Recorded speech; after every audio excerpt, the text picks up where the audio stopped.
Bismillahirrahmanirrahim. Semester lalu sudah berlalu. Semester depan pun sudah di hadapan.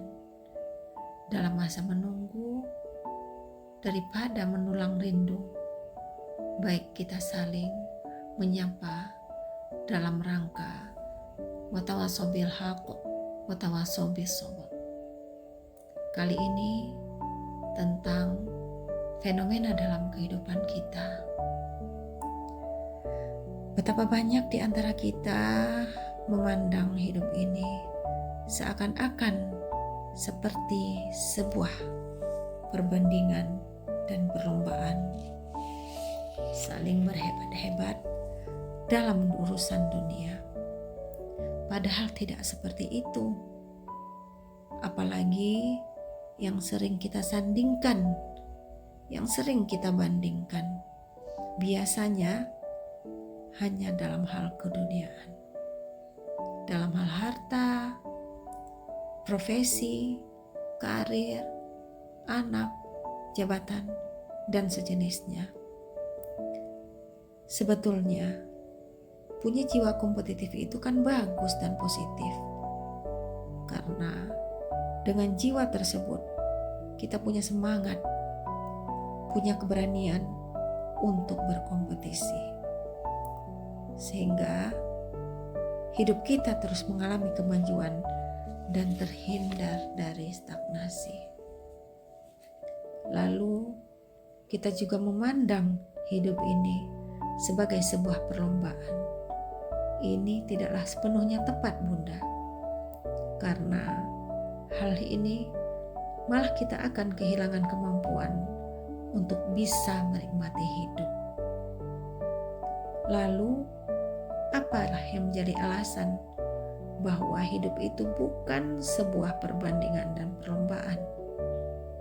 Tentu kita semua bersepakat, dikarenakan karena medan hidup kita berbeda-beda.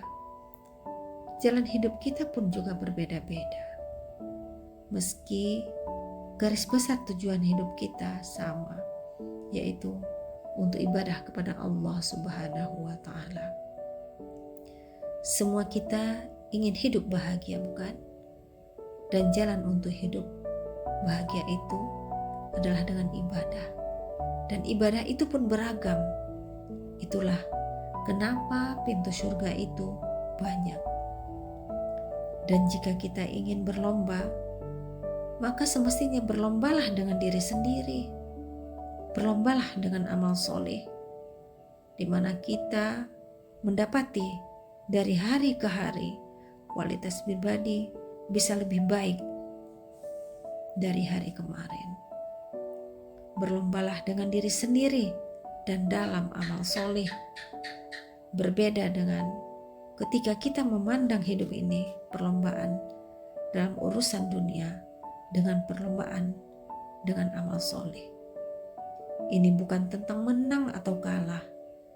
Ketika kita berhubungan dengan orang lain dengan penuh persaingan, malah kita akan saling mengalahkan satu sama lain, sehingga kondisi hati kita dipenuhi oleh kekecewaan dan ketakutan. Semua harus sesuai keinginan.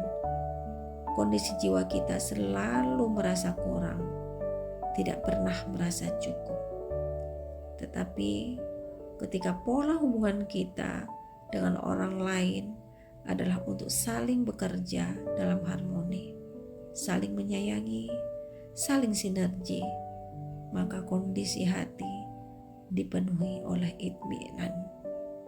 Itulah sejatinya kita sebagai seorang muslim yang memahami madlulus syahadah, kandungan syahadah, yang nanti akan berakibat kepada konsekuensinya adalah kita alhamdulillah mendapatkan sebuah itminan, ketenangan, kedamaian, kepasrahan yang indah. Jiwa kita selalu merasa cukup, selalu bersyukur, tidak punya waktu untuk mengeluh. Jiwa selalu dipenuhi cinta dan kedamaian. Dan kalau suatu hari nanti kita sampai di puncak kesuksesan, maka kita akan menjadi orang yang rendah hati dan bukan seorang yang melampiaskan puncak kesuksesan dengan sensasional dan menepuk dada.